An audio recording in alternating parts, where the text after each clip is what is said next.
नमस्कार, मैं हूं आपके साथ कविता राणा। सनातन पर छिड़ा संग्राम थमने का नाम बिल्कुल नहीं ले रहा। सनातन पर चोट, जेब में वोट, नेताओं की जुबान उनकी नीयत का इजहार कर रही है।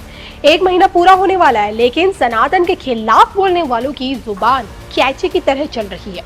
मुख्यमंत्री स्टालिन के बेटे, प्रदेश के खेल मंत्री उदयनिधि स्टालिन ने देखिए जब से सनातन को मिटाने की बात कही है, सनातन की तुलना उन्होंने मलेरिया और कोरोना जैसी जानलेवा बीमारी से की, तभी से देश में इस पर विवाद छिड़ गया। अब देखिए, कुछ कांग्रेसी नेता और डीएमके की जो फौज है वो सनातन के खिलाफ अनाप शनाप बकती जा रही है, और जिसको लेकर देखिए देश का संत समाज भड़का हुआ है। देश की राजनीति भी पूरी तरह से गरमाई हुई है। आलम यह है कि सत्ताधारी मोदी सरकार ने विरोधी दल इंडिया गठबंधन को ही सनातन विरोधी करार दिया है, और इस पूरे विवाद को देखते हुए आप भी यही कहेंगे कि सनातन को मिटाने वाले खुद मिट जाते हैं, क्योंकि देखिए इतिहास इस बात का गवाह रहा है। आक्रांताओं ने सनातन में प्रहार किया, देवी देवताओं की मूर्तियों से लेकर प्राचीन मंदिरों को चोट पहुंचाई, लेकिन लोगों के मन से सनातन को नष्ट नहीं कर पाए। और ऐसा इसलिए क्योंकि देखिए सनातन शाश्वत है, इसका अंत नहीं है, और यही सत्य है। सनातन की डेफिनेशन समझाते हुए लेखक सह मिथक शास्त्री देवदत्त पटनायक जी ने क्या कहा था वो हम आपको बता दें। वो ये कहते हैं कि सनातन शब्द का प्रयोग पहली बार भगवत गीता में किया गया था, और ये आत्मा के ज्ञान को संदर्भित करता है। ये शाश्वत है। कोई कह सकता है कि सनातन धर्म उन शाश्वत धर्मों को संदर्भित करता है जो आत्मा और पुनर्जन्म में पूरी तरह से विश्वास करते हैं। तो सनातन को समझना तभी मुमकिन हो सकता है जब हम इसे महसूस करें, क्योंकि देखिए ये जीवन का आधार है। और ऐसे में क्या समूची दुनिया सनातनी है? सनातन का दायरा क्या सिर्फ हमारे देश भारत की सीमित है? क्या दुनिया का भविष्य सनातन में ही समाया हुआ है? और भारत की ये धरा जो कि देखिए हमेशा से साधु संतों की जन्मभूमि और कर्मभूमि दोनों रही है, और ऐसे में यूपी के मुख्यमंत्री योगी आदित्यनाथ, जिनमें देखिए आप भी भविष्य का प्रधानमंत्री जरूर देखते होंगे, क्या उनके नेतृत्व में पूरा विश्व सनातनी बन सकता है? इन तमाम सवालों के जवाब हमें सदगुरु जग्गी वासुदेव जी के विचारों में मिले, जो उन्होंने सनातन के भविष्य को लेकर रखे। ईशा योग फाउंडेशन के संस्थापक, आध्यात्मिक गुरु और मोटिवेशनल स्पीकर भी जगत गुरु जग्गी वासुदेव ने क्या कुछ बताया, देखिए। वो पिछले करीब 1000 सालों से हिंदुत्व या हिंदू धर्म को खत्म करना चाहते हैं। हम आज भी हैं। हिंदू ही पूरी दुनिया का भविष्य है। मैं ऐसा इसलिए कह रहा हूँ क्योंकि आज दुनिया में युवा बहुत तार्किक हो गए हैं। इंसानी बुद्धि इतनी विकसित हो गई है कि अब उन्हें कोई भी तर्कहीन चीज स्वीकार नहीं है। तो तर्कहीन बातें और स्वर्ग का लालच, अब ये चीजें नहीं चलेंगी। अब कोई स्वर्ग नहीं जाना चाहता। ये इकलौती संस्कृति है जिसने मानव सिस्टम को इतनी गहराई से समझा है, और अगर इसे दुनिया को ठीक से भेंट किया जाए तो यही दुनिया का भविष्य होगा। क्योंकि एक विकसित बुद्धि को सिर्फ यही चीज पसंद आती है, क्योंकि ये कोई विश्वास प्रणाली नहीं है, बल्कि खुशहाली का विज्ञान और तकनीक है। ये जीने का और मुक्ति पाने का विज्ञान और तकनीक है। ये अतीत की बात नहीं है। मैं चाहता हूं आप सभी हमेशा इसे याद रखें कि सनातन धर्म अतीत की चीज नहीं है। यह अतीत की परंपरा नहीं है।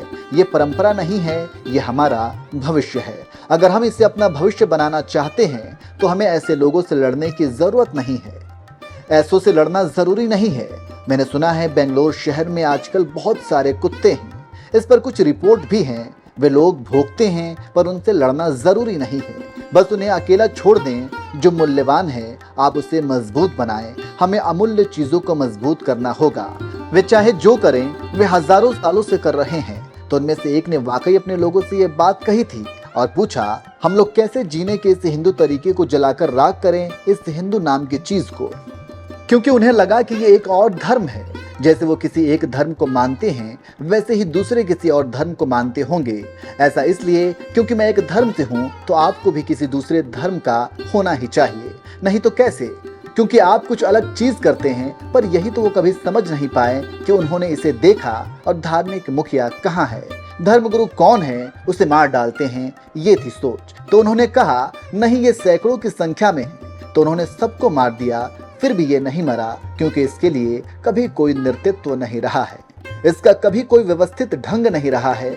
यहाँ हर व्यक्ति अपनी ही चीज खोज रहा है और सभी इसे स्वीकारते हैं। ये इकलौती व्यवस्था थी जो हमारे पास थी।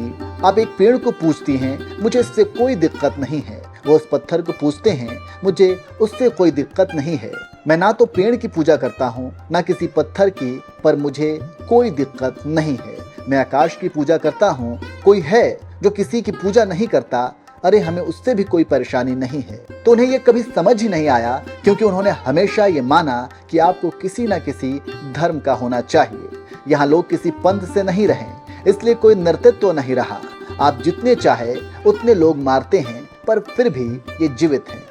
हर घर में इंसान के दिल में जो चीज धड़क रही है, आप उसे नहीं मार सकते। ठीक है, इसको ना नेतृत्व चाहिए था, ना ही कोई किताब चाहिए थी, ना ही इसको एक विचारधारा चाहिए थी, ना ही इसको एक भगवान चाहिए था। ये सबसे महत्वपूर्ण बात है, वो एक एक करके पूरे उत्तर भारत के मंदिरों को तोड़ते चले गए। आप दक्षिण भारत आकर देखिए, भव्य मंदिर अब भी यहाँ मौजूद हैं, क्योंकि वो इतनी नीचे तक नहीं आ पाए। तो यहाँ आप अद्भुत मंदिरों को देखेंगे, ये आपको उत्तर भारत में नहीं दिखेंगे, क्योंकि वो ज्यादातर तोड़ दिए गए थे। तो अगर आप भगवान को भी मार दें तो ये लोग हार नहीं मानते। आप मंदिर तोड़ दें तो उनके पास खुद अपने घर में एक छोटे से भगवान हैं, वो वहीं पूजा कर लेंगे। आप उनके घर तोड़ दें तो वो उन्हें अपने शरीर पर लेकर घूमेंगे और उन्हें वहीं पूज लेंगे। उनके पास आत्मलिंग है। इन लोगों के साथ आप क्या करेंगे? हमें इससे मजबूत करना होगा। दूसरे लोगों के कामों की चिंता ना करें, हमें इसे मजबूत करके इसे आकर्षक बनाना होगा, ताकि लोग इसे अपनाएं। हमें जाति और पंथ के सभी भेदभाव खत्म करने होंगे, ताकि सभी इंसान हिंदू ढांचे के भीतर गरिमा के साथ रह सके। अगर हमने ऐसा नहीं किया तो लोगों को निश्चित रूप से खो देंगे। हिंदुत्व का खात्मा अमेरिका के किसी विश्वविद्यालय में नहीं हो रहा है, उनकी बातों से मुझे फर्क नहीं पड़ता, लेकिन हिंदुत्व का खात्मा हमारे गांव में, हमारे शहरों में हो रहा है, क्योंकि हमने अपने ही लोगों के साथ भेदभाव किया है। इन सीमाओं को तोड़ने का यही सही समय है और ये बहुत जरूरी है। किसी ने मुझसे पूछा, एक साथ कैसे काम किया जाए? साथ मिलकर काम करने का यही तरीका है। सभी सीमाओं को तोड़ दें, ताकि आप लोगों को उनके जन्म से नहीं बल्कि उनके गुणों से पहचानें। अगर आप ये काम करें तो कोई भी इसे खत्म नहीं कर सकता, क्योंकि हिंदू ही पूरी दुनिया का भविष्य है।